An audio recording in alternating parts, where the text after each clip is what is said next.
শুভ বিজয়। কেমন লাগছে মায়ের? খুব ভালো লাগছে, কিন্তু মনটাও খুব খারাপ লাগছে। চিরাচরিত রীতি অনুযায়ী মাকে আমাদের বিদায় জানাতেই হয়, কিন্তু আমরা কিন্তু আবারও একটি বছরের অপেক্ষায় থাকবো, মা কিন্তু আবার আসবে। তো কি মনে হয় এই রীতি নীতি নিয়ে কি বলা যায়? এমনিতে তো বলতে গেলে দুর্গাপুজো আমার খুবই ভালো লাগে। সেরকম নিয়ম কারণ আমি সেরকম কিছু জানি না, বাস মন থেকে আমি ভক্তি করি, বাস ওটাই আমার কাছে অনেক বেশি।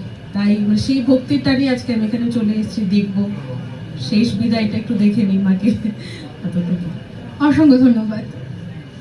কথা বলবো দাদার সঙ্গে। শুভ বিজয়।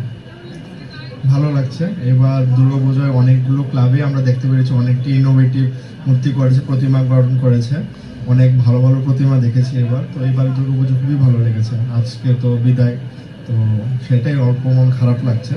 আসছে বছর আবার হবে। আসছে বছর অবশ্যই আবার হবে।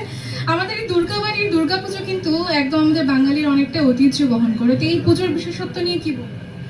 এই পুজো সেটাই, এটা জুড়েই আমরা আজকে এখানে এসেছি। অষ্টমীর দিন, নবমীর দিন, প্রত্যেকটা দিনই আমরা একবার করে এখানে ভিজিট করেছি।